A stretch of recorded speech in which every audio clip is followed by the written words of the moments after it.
முக்கியமான ஒருவர் நாளைக்கு இலங்கைக்கு வாரார். இப்போ அவர் வர்றதால நிறைய ஏற்பாடுகள் போக்குவரத்து முறைமையில மாற்றங்கள் எல்லாம் நிகழ்த்தப்பட்டு இருக்காங்க அங்க. அதால இந்த அவசரமா கடைசி நேரத்தில் உங்களோட பயணங்களை மேற்கொள்ள திட்டமிடுறவங்க கொழும்பை பொறுத்தவரையில இருக்கிற நண்பர்களே கொஞ்சம் ஒரு அரை மணி நேரம் 1 மணி நேரமாவது முன்கூட்டி உங்களுடைய பயணத்தை ஆரம்பிங்கள். சில நேரங்களில் அந்த வீதி மூடப்பட்டிருக்கலாம், இந்த வீதி மூடப்பட்டிருக்கலாம், அது அந்த வழியாக திருப்பி அனுப்பப்படலாம். முக்கியமாக அறக்க பறக்க ஓடுறவங்க, வேலைகளுக்கு ஓடுறவங்க கொஞ்சம் திட்டமிட்டு நடந்து கொள்ளுங்க. நரேந்திர மோடி நாளைய தினம் இந்திய பிரதமர் வரப்போகிறார். சுதந்திர சதுக்கத்தில் அவருக்கு ஒரு மிகப்பெரிய ஒரு வரவேற்பை அளிக்க காத்திருக்கிறார்கள். அதற்கான ஆயத்த வேலைகள் இடம்பெற்று முடிஞ்சதும்.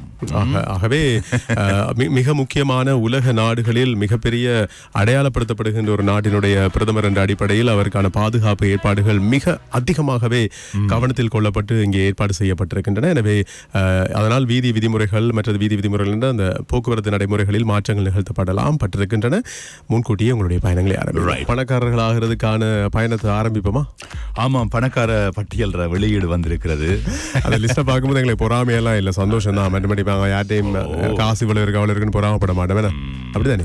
அவங்களோட உழைப்பு, அவங்களோட முயற்சி, லக் எல்லாம் தான் எல்லாம் வேலை செய்யும். இப்ப என்னடா ஃபோர்ப்ஸ் இதழ் இருக்குதானே, அந்த சஞ்சிகையினுடைய 2025ஆம் ஆண்டுக்கான உலக பணக்காரர்கள் பட்டியல் வெளியிடப்பட்டிருக்கிறது.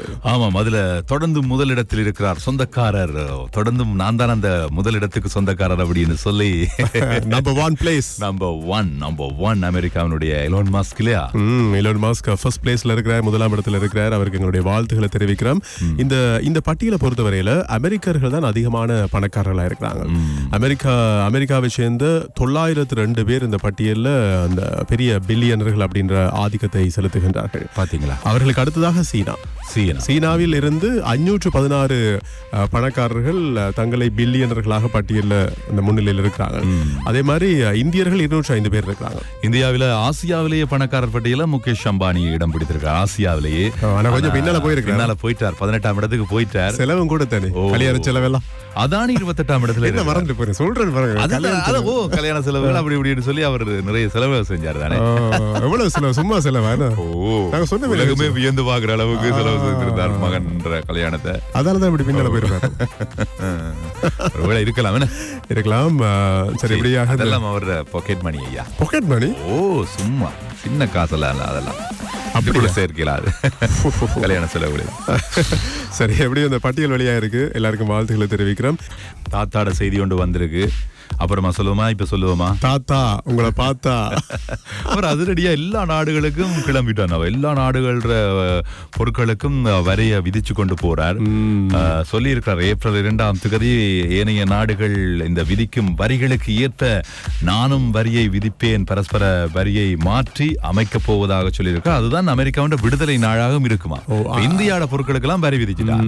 இப்ப அமெரிக்கா உண்மையிலே பெரிய நாடுதான், நாடுகளுக்கு எல்லாம் தலைன்னு நாங்க செல்லமா கூட சொல்லுவோம். அப்படி அந்த மாதிரி இருந்தாலுமே கூட எல்லா நாடுகளையும் பகைத்து கொண்டு இப்படி பயணிக்க போகிறது அப்படின்றது பெரிய ஒரு கேள்விக்குறியான விஷயம் தான். ஆசிய பங்கு சந்தை அப்படின்றது உலக அளவில் மிக முக்கியமானது. சீனா கூட அப்படித்தானே, ஏற்கனவே சீனாவுக்கும் அமெரிக்காவுக்கும் ஒத்து வராது.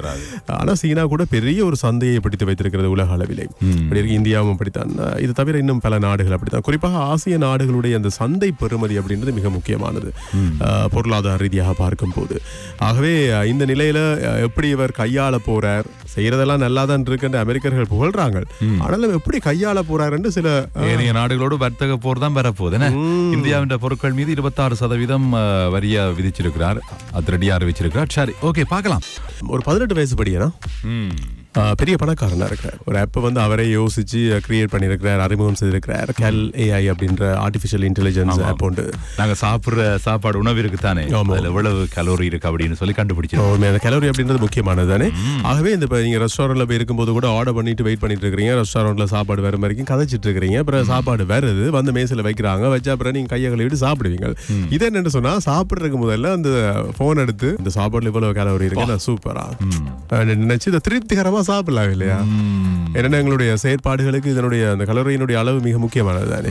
ஆகவே அதை செக் பண்ணி சாப்பிடுங்க. அப்ப உங்களுக்கு தெரியும் ஒரு நாளைக்கு எவ்வளவு உங்களுக்கு தேவைப்படுதுண்டு, அதுக்கிட்ட மாதிரி சாப்பிடலாம். அளவுக்கு அதிகமாக எடுத்துக்கொள்ள வேண்டிய அவசியம் இருக்காது. தேவையற்ற உணவுகளை, அதிக கலோரி இருக்கிற உணவுகளை தவிர்க்கணும் என்றாலும் தவிர்த்து கொள்ளலாம். அப்படி ஒரு மிக தரமான ஆப்பை அறிமுகம் செய்தார். அதனால் அவருக்கு நல்ல வரவேற்பு, நல்லா உழைக்கிறார். ஆனா இவருடைய கடந்த காலத்தை பற்றி இவர் சொல்லியிருக்கிறார் ஒரு பதிவுல போட்டிருக்கிறார். என்னைய நிராகரித்த பல்கலைக்கழகங்கள் அப்படின்னு பெரிய லிஸ்டே போட்டிருக்காரு. பாருங்க, அவரை விண்ணப்பிச்ச நிறைய உயர் பல்கலைக்கழகங்கள் ரிஜெக்ட் பண்ணிருக்காங்க. வேற ஹார்வர்ட் யூனிவர்சிட்டியில இருந்து எத்தனையோ பல்கலைக்கழகங்கள் நிறைய நாங்க சொல்லிட்டே போகலாம் லிஸ்ட சொல்ல வழிகிட்டா. சில அவர் விண்ணப்பித்ததுலேயே 3 பல்கலைக்கழகங்கள் மட்டும்தான் படிக்கிறதுக்கு வாங்கன்னு அனுமதிச்சிருக்கிறாங்க. மற்ற நிறைய பல்கலைக்கழகங்கள் நிராகரித்திருக்கின்றன. இப்ப எல்லாரும் என்ன சொல்றாங்கன்னா, இவ்வளவு திறமை வாய்ந்த ஒருவரை நிராகரிக்கிறதுக்கு என்ன காரணம் இருந்திருக்கிறது, மட்டத்தனமான முடிவுகளை சில ஆகல் எடுத்திருக்கிறாங்கன்றது இதன் மூலம் தெரியுது அப்படின்ற மாதிரிலாம் கதைக்கிறாங்களாம். இந்த கமெண்ட்ஸ்ல பார்க்கும்போது அந்த மாதிரியான சில கமெண்ட்ஸ் கோபமாக வெளிப்படுத்தப்பட்ட கமெண்ட்ஸ்களை கூட பார்க்க முடிகிறதா. இவ்வளவு திறமையான ஒரு மாணவரை நிராகரிக்கிறீங்கன்னு சொன்னா இந்த மாதிரி எத்தனை பேரை நிராகரிச்சிருப்பீங்க ரெண்டெல்லாம் நிறைய கமெண்ட்ஸ், எக்கச்சக்கமான கமெண்ட்ஸ்கள் வந்து கொண்டிருக்கிறனவாம். ஏன்னா அப்படி ஒரு ஆப் இந்த ஆப். நல்ல பணக்காரர், பெரிய அளவில் உழைக்கிறார், வருமானத்தை ஏற்றுக்கொண்டார், சிஇஓவா இருக்கிறார், பிரதம நிறைவேற்று அதிகாரியா இருக்கிறார், அது மட்டும் அந்த ஆப் துணை நிறுவனராக இருக்கிறார்.